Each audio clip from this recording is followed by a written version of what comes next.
Welcome to Smell-O-Vision, where we wish you could smell what we're cooking. We are doing a Korean honey butter garlic fried chicken.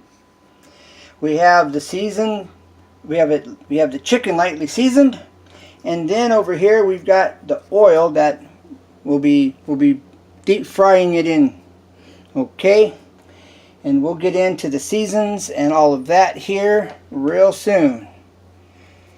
So stay tuned on to Smell-O-Vision, where we wish you could smell what we smell. Welcome to Smell-O-Vision, where we would like for you to smell what we smell. Tonight we're making a new favorite, which is a honey butter garlic fried chicken. And basically you start with your chicken that's seasoned up with your spices. What kind of spices? Well, this one has ginger, some seasoned salt, garlic, pepper, and some poultry seasoning. And then in the bowl I have 1 cup flour, 1 cup cornstarch, and about a teaspoon of baking powder with garlic, pepper, some poultry seasoning, and some seasoned salt.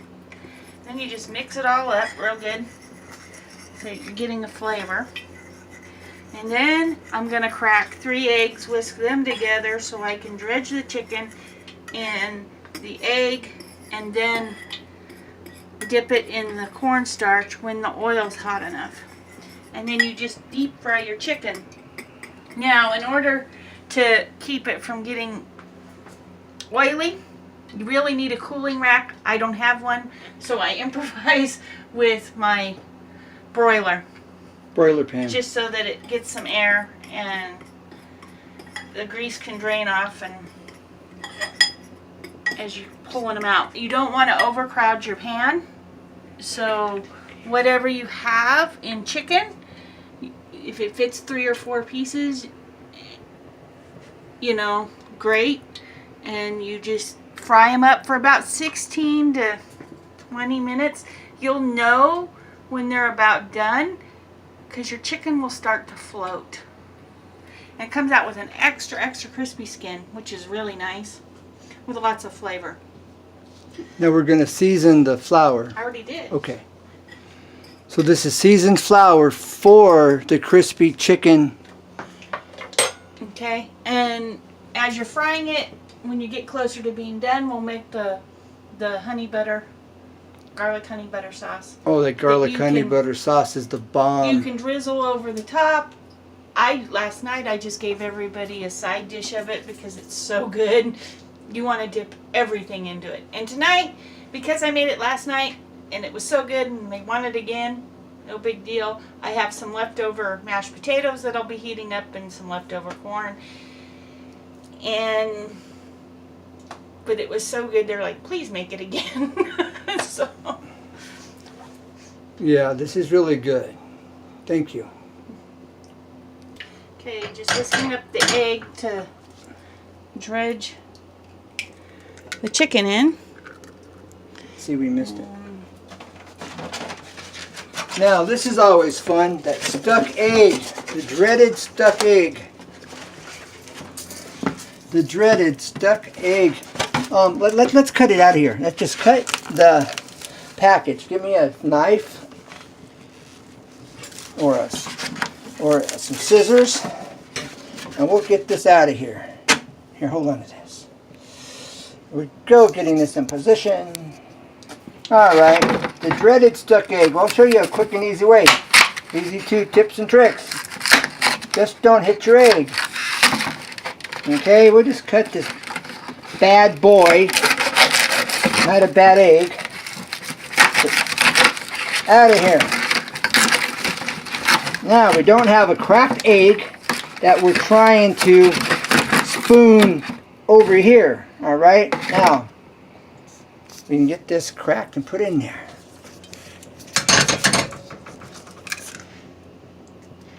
Guess what? It is. It's bubbling pretty good there. So. That is nice and I'm not sticking my finger in that. So, well, sorry guys, I'm going to use my hand. Just dredge the chicken. In what? In the egg. Okay, that's yellow is egg, not butter or anything. But you know, for those that may not know, like these girls learning how to cook or whoever's learning how to cook, the purpose of the egg is to help that flour stick to the chicken. Now, get it good and covered. In that flour, there's baking powder and cornstarch, which gives it a really crispy skin. Now, how much baking soda? 1 cup of flour, 1 cup. That good? 1 cup of cornstarch and 1 teaspoon of baking powder. And then the seasonings. Now look at that. Look at that. It's all ready with that. Baking soda really helps that to become crunchy. Kind of like Colonel Sanders. Colonel Sanders' best kept secret. The cornstarch. Yes, I'm sorry, my mistake. Colonel Sanders' best kept secret was cornstarch in the flour. There it is, extra crunchy. You kind of got to be willing to get a little messy. Let me move this out of your way. It's kind of starting to float, which is good. And right, look at that. That's how you want it, folks. It's the bomb. Boom. You have to remember, you don't want to overcrowd your pan.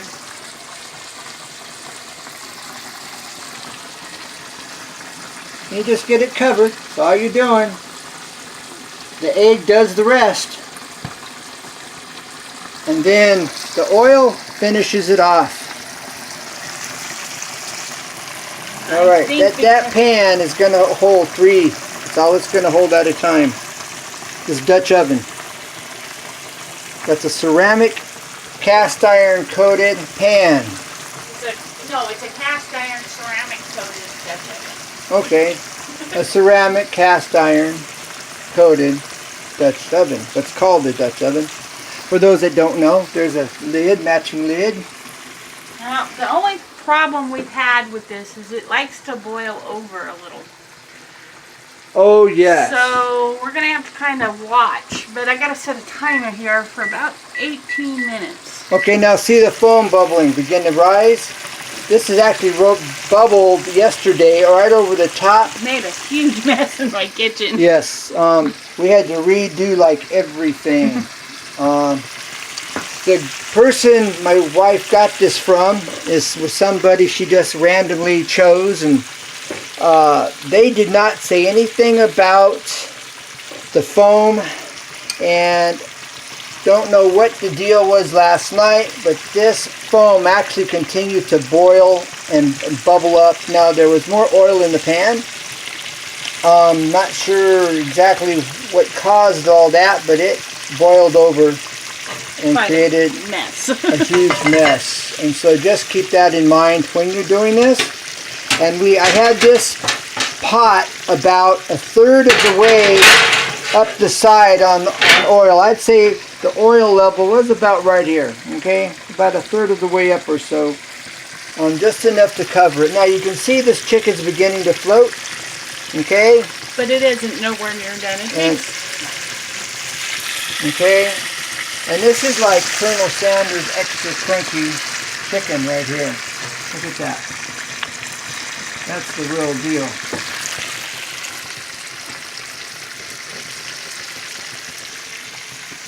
So it takes about 18 minutes, and I'll show you when we pull it out. Now I don't have a cooling rack, but it really is kind of important. I'm going to have to buy one. So what we're using is? So what I'm using is just my broiler turned upside down, so I have a little more air. As her cooling rack. It becomes her cooling rack. Because it allows the grease to drain off, and it allows it not to get soggy. Because if you just put it in a pan and then like try to keep it in the oven to be warm, it doesn't keep its crunch as well. It gets soggy. Because of the grease. Well, you could also line your bottom with some aluminum foil in your oven, and you could use your oven racks, okay? If we get in here, can't really see the oven racks, but anyways, you know what I'm talking about. We'll put a cookie sheet down at the underneath it, and you could use this for your cooling racks as well. But this is just a little bit more convenient for my wife. And then when the chicken's done, we're just going to heat up some mashed potatoes. And last night I made mashed potatoes with cream cheese in it.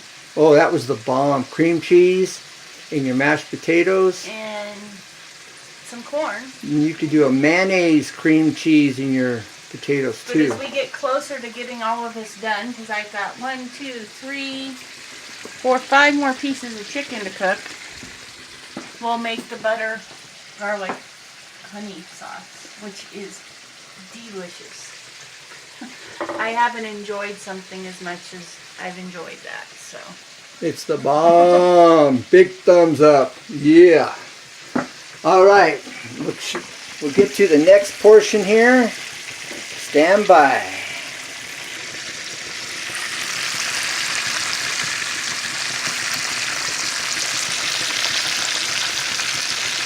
Okay. Okay.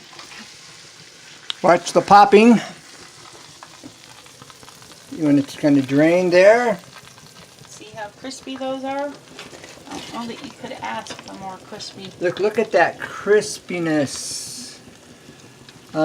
Kentucky Fried Chicken. We can compete. So can you with this recipe. Now I just dropped the small one in there, giving it a reheat. I don't know how smart that is. I'm just doing it. That was cold in the fridge, and so I'm cheating it. Give that a minute to reheat. Okay. So, like I said, I'm not recommending it. Just something I'm doing here, and so it may not be as good. It's looking like it's probably just about there, I'm guessing. Now remember, whenever you put something cold in your grease, it's going to lower the temp. Yeah, it's going to cool off the grease a bit. Alright, so we're going to wait a minute. And, alright. As you can see, the crispiness is kind of, it's there, but it's not like these over here. That's fresh. Okay? That's really good stuff. Now, just letting it go there. It's still not too shabby. You don't want that to splash when you put that in. Okay, there's a better shot of them. I think Joe just pulled up. Okay. Alright, we're back to flouring. Just a minute. Okay, see the foam? See this foam? This is what I was talking about in the last one. And so, yesterday when we did this, I had it about halfway full of grease. Today it was about a third. So we'll see how this goes. Sometimes just kind of keeping the foam, keeping it moving, keeping the air from building. It helps to keep the foam down and prevents it from overflowing, I've discovered. Alright? I got another piece. My wife's over here getting this other one floured going in. Fast one. I just put grease all over the counter. Alright. Now you see see this foam is building. If it gets up much higher, we're going to have to turn down the fire. And trying to figure out. Now we believe it's the baking powder that causes this effect that you put into your chicken. Now the first batch, you didn't have this issue. Hi, Joe. It's the second batch that we put in here that's caused it to foam this way, because it's getting more baking powder added to the oil, which is causing it to foam, I do believe. So we're going to have to find out how to prevent this from happening. Now, as long as it stays at that level, we're fine. Okay, and the fire's up. It's about medium high. About medium. And for some stoves, it might be all the way nowadays. But that's what we're looking for right there. As long as it stays at this level, we're good. All right. Walk away. Okay, we are doing the Butter sauce. Ooh! we are doing the butter sauce. My wife thought this was going to overflow because it continues to bubble, so I kind of got to break the bubbles up out of it so it doesn't do that. Okay, now this is the honey Butter garlic sauce. And it's, you take some butter. I'd say that's about a cup. That's roughly a cup of butter, give or take, probably a little more. Let it melt. Then I'm going to add... Hey, Lisa? Yes. She's really bad. Okay, then she's going to add honey and garlic. Yeah. Let that melt. I will be right back. Okay, so we're keeping this from overflowing here because it will bubble right over. This breaks up the air bubbles and aerates it and keeps it from overflowing. There's got to be a better way. Okay, now we have about a cup of butter. It's all melted. We're adding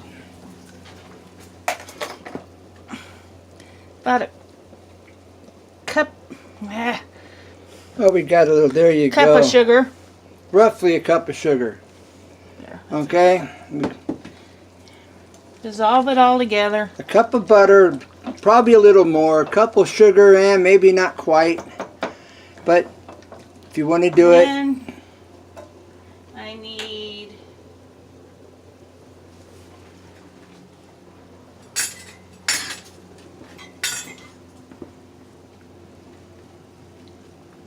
garlic. garlic. Chopped garlic. You can use fresh, which has more flavor, but Yeah, fresh would really give it a nice little twang, nice little bite. this was convenient tonight. Quick and easy. This is the quick and easy way, or you just, Well, fair amount of garlic because my husband really likes garlic. Then honey. and this is wild honey we got at the store. Wild honey has a nice strong flavor for those that don't know. Your clover honey has a really mild flavor and just an accent of clover. And then orange has a flavor all of its own. Then you're going to incorporate Now, this together. Now, roughly we just put in about half a cup, about a cup of honey. So it's supposed to be a cup of honey, a cup of butter, a cup of sugar, and garlic, and pepper. Red pepper flakes, and about 4 tablespoons soy sauce. And it will thicken. You let it reduce a little bit, but also as it cools, it thickens more. Now, look, this is why this shouldn't do this. We got to figure out why this does this and what to do to prevent it. All right, but by aerating it, okay, it keeps it down. I wasn't doing this. And it stops it from overflowing. And you can season it to your taste. I don't put whole bunches of red pepper flake. I just want a hint. Okay. Probably more than enough. Yeah, if you like really hot, then put more. Or you can put pepper powder. That would really be the kicker right there. You want to give it a kick, get the powder. Or even fresh. Then I add my soy sauce. Soy sauce. But then, believe it or not, it's going to get a little soy sauce. This doesn't sound good, but this tastes is the bomb. It is so good. I mean, it's addictive. It's so good. This is really good. This is Korean garlic honey butter chicken. And this is the garlic honey butter that makes it the honey butter chicken right here. Fire down. Fire down. Fire down. I just turned it on. Almost overflowing here on me as I'm saying fire down. Almost. Sorry. Sorry. Honey. Yes, baby. Okay, now what do we do with this here? Yes. You just let it reduce, and as it cools, it will thicken even more. So. Yeah, this does actually thicken. I have to taste it. More like a honey. So here I am tasting it.